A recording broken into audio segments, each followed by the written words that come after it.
Hello students, welcome back to organise knowledge channel. और इस video में हम आपका जो चैप्टर फर्स्ट है साइंस का, matter in our surrounding, class 9th, उसके फर्स्ट चैप्टर के एक्सरसाइज क्वेश्चंस को हम डिस्कस करेंगे। ऑलरेडी हम जो कंप्लीट चैप्टर है उसके इन टेक्स्ट क्वेश्चन के साथ हम 3 पार्ट में कवर कर चुके हैं और इस 4th पार्ट में हम इसके जो एक्सरसाइज क्वेश्चंस हैं वो हम डिस्कस करेंगे। अगर आपने पहले वाले पार्ट जो है वो नहीं देखे हैं तो वो आप ज़रूर देखिएगा, क्योंकि उससे आपको कंप्लीट चैप्टर बिल्कुल एकदम कॉन्सेप्ट क्लियर हो जाएगा। उनका लिंक आपको डिस्क्रिप्शन बॉक्स में मिल जाएगा स्टूडेंट्स। वीडियो शुरू करने से पहले चैनल को सब्सक्राइब कर लीजिए। देखिए, एक्सरसाइज क्वेश्चंस आपको दिए गए हैं। फर्स्ट क्वेश्चन है, convert the following temperature into the Celsius scale. अगर आपने चैप्टर को अच्छे से समझा है तो आप सारे क्वेश्चंस बहुत ही आसानी से सॉल्व कर सकते हो, क्योंकि हम ये साथ साथ सब कुछ पढ़ चुके हैं। देखिए, 300 केल्विन है, उसको हमें डिग्री सेल्सियस में चेंज करना है। तो हमने पढ़ा था कि अगर केल्विन को डिग्री सेल्सियस में चेंज करना है तो हम 273 जो है क्या कर देते हैं, माइनस कर देते हैं, और स्केल जो है वो डिग्री सेल्सियस में चेंज हो जाता है। तो यहाँ पे 300 केल्विन में से 273 माइनस किया, हमारे पास आ गया 27 डिग्री सेल्सियस। इसी तरह 573 केल्विन है, इसमें से भी 273 माइनस किया, हमारे पास आ गया 300 डिग्री सेल्सियस। उसके बाद second question, convert the following temperature into the kelvin scale. तो टेम्परेचर जो है हमें इसको क्या करना है, केल्विन स्केल में चेंज करना है। ये 25 डिग्री सेल्सियस है, ठीक है, ऐसे है ये 25 डिग्री सेल्सियस।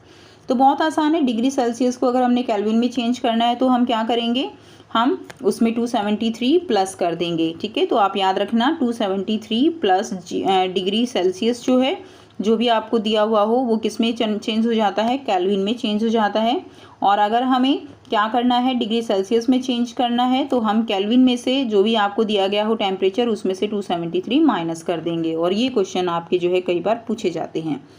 अब 25 में हमने 273 ऐड कर दिया तो हमारे पास आ गया 298 केल्विन। इसी तरह 373 है, उसको हमने केल्विन में चेंज करना है तो 273 प्लस कर दिया, आंसर आ गया 646 केल्विन। क्वेश्चन नंबर 3 है, give reason for the following observation. Naphthalene balls disappear with time without leaving any solid.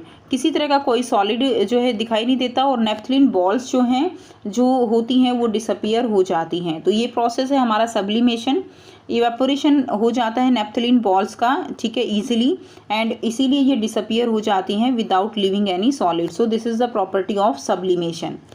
We can get the smell of perfume sitting several metre away. हमें दूर से ही perfume की smell आ जाती है, क्यों आ जाती है, बिकॉज ऑफ डिफ्यूज़न, ठीक है। जो परफ्यूम है वो वेपोराइज होता है, बहुत फास्ट वेपोराइज होता है, and its vapours diffuses into air easily, और इसके जो वेपर्स हैं वो एयर में इजीली डिफ्यूज हो जाते हैं।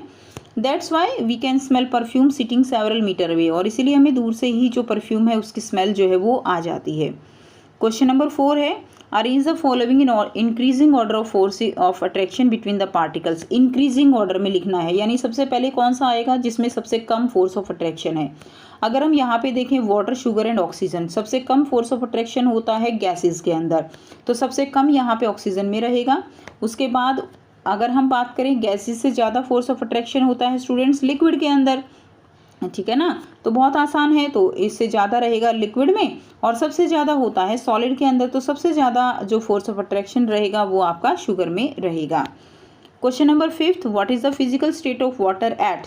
बहुत ही इजी है, 25 डिग्री सेल्सियस पे वाटर जो है किस स्टेट में होगा, सभी बच्चे जानते हैं लिक्विड स्टेट में रहेगा। अगर बात करें 0 डिग्री सेल्सियस की, तो 0 डिग्री सेल्सियस पे आइस भी होता है, और 0 डिग्री सेल्सियस पे जो कूल वाटर है वो भी होता है। जो बहुत ठंडा पानी है ना, उसका भी टेम्परेचर 0 डिग्री ही मिलेगा। जैसे मैंने आपको समझाया, जो आइस है सॉलिड स्टेट में है, सॉलिड से लिक्विड में जाती है।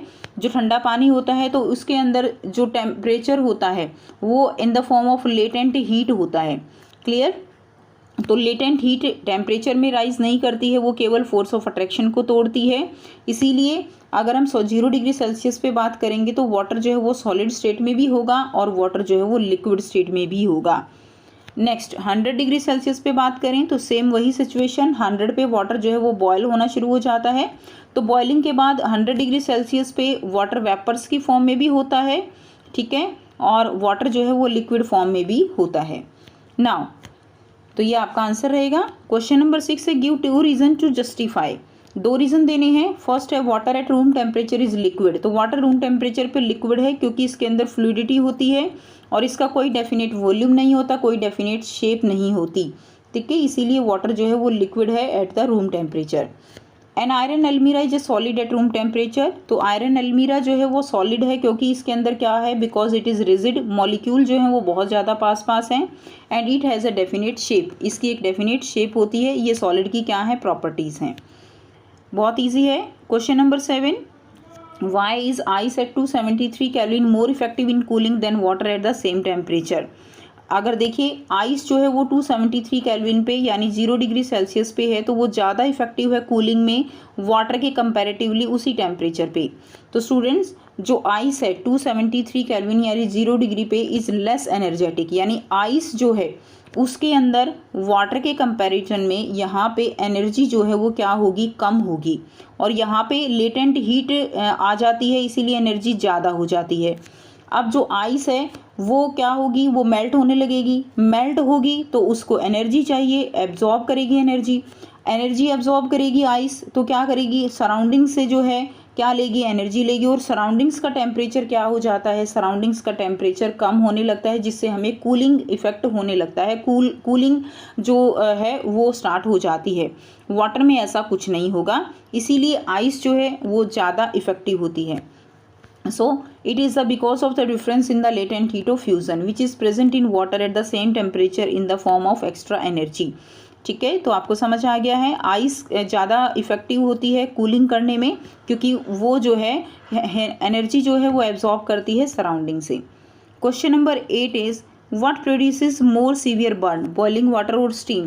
किसमें कौन सीवियर बर्न कॉज करेगा, बॉइलिंग वाटर करेगा या स्टीम करेगा। तो स्टीम जो है वो सीवियर बर्न कॉज करता है as compare to boiling water, क्योंकि यहाँ पे फिर से वही है, बॉइलिंग वाटर जो है जब स्टीम में चेंज होता है तो इसके अंदर लेटेंट हीट ऑफ वेपोराइजेशन होती है। इस स्टीम के अंदर ज़्यादा एनर्जी लेने से स्टीम बना है पानी, ठीक है, इसीलिए स्टीम की एनर्जी ज़्यादा होती है उसी टेम्परेचर पे वाटर के कंपैरेटिवली, और इसीलिए जो स्टीम है वो ज़्यादा सीवियर बर्न जो है वो कॉज करती है क्योंकि उसके अंदर लेटेंट हीट ऑफ वेपोराइजेशन होता है। क्वेश्चन नंबर 9 है name ABCDE and F in the following diagram showing change in it state. तो ABCDE जो है जो डायग्राम में दिए गए हैं ये जो है आपने फिल करने हैं। सो देखिए सॉलिड से लिक्विड में चेंज होता है ए प्रोसेस के थ्रू, तो ए प्रोसेस यहाँ पे कौन सा है, कोई भी सॉलिड लिक्विड में चेंज होता है due to its melting point, तो मेल्ट हो जाएगा, तो ये प्रोसेस रहेगा आपका मेल्टिंग, ए मेल्टिंग। उसके बाद लिक्विड गैस में चेंज हो रहा है बाय द प्रोसेस बी, तो लिक्विड गैस में कब चेंज होता है, जब उसको हम बॉयल करते हैं, तो ये हो जाएगा बॉइलिंग। उसके बाद गैस जो है वो लिक्विड में चेंज हो रहा है, उसको कहते हैं हम कंडेंसेशन, ठीक है, जिससे जो क्लाउड्स हैं वो भी बनते हैं, उसको हम क्या कहते हैं, कंडेंसेशन। और लिक्विड सॉलिड में चेंज होता है तो उसको हम कहते हैं सॉलिडिफिकेशन। क्या कहेंगे स्टूडेंट्स, उसको हम सॉलिडिफिकेशन कहेंगे। उसके बाद नेक्स्ट देखिए, अगर हम देखें यहाँ से प्रोसेस हमारा कौन सा है, ई है, यानी सॉलिड जो है वो डायरेक्ट गैस में चेंज हो रहा है, इसको हम क्या कहते हैं, सॉलिड अगर डायरेक्ट गैस में चेंज होता है तो जो है हीट इंक्रीज होती है और प्रेशर डिक्रीज करता है, and this process is known as sublimation. Sublimation direct जो गैस में चेंज होगा ना सॉलिड, उसको हम सब्लिमेशन कहेंगे, और अगर गैस डायरेक्ट सॉलिड में चेंज हो रहा है तो भी वो प्रोसेस सब्लिमेशन ही कहलाता है। क्या कहलाता है, सब्लिमेशन। उसमें हम हीट को डिक्रीज करते हैं यानी टेम्परेचर कम करते हैं और प्रेशर को बढ़ा देते हैं, जिससे कि कोई भी गैस उसको लिक्विफाइड किया जा सकता है by decreasing temperature and by increasing pressure. ठीक है, तो यहाँ से आप अपना फ्लो चार्ट कंप्लीट कर सकते हैं। इसके साथ आपको यहाँ पे आंसर दिए गए हैं, यहाँ से आप इसको फिल कर सकते हैं। तो ये थे स्टूडेंट्स आपके चैप्टर फर्स्ट जो है उसके NCERT एक्सरसाइज के क्वेश्चन। आई होप सारे क्वेश्चंस आपको क्लियर हैं। अगर आप चैप्टर को अच्छे से समझते हो, कॉन्सेप्ट आप समझ जाते हो, तो फिर क्वेश्चन किसी भी फॉर्म में आ जाए आप बहुत आसानी से उसको सॉल्व कर सकते हो। सो आई होप आपको कंप्लीट चैप्टर जो है वो समझ आ गया है। अगर आप बच्चों को वीडियो अच्छी लगे तो वीडियो को ज़रूर से गाइस लाइक कीजिएगा, शेयर कीजिएगा और चैनल को सब्सक्राइब कीजिएगा। सो थैंक्स फॉर वॉचिंग, मिलेंगे नेक्स्ट चैप्टर में। ठीक है, so take care, have a good day.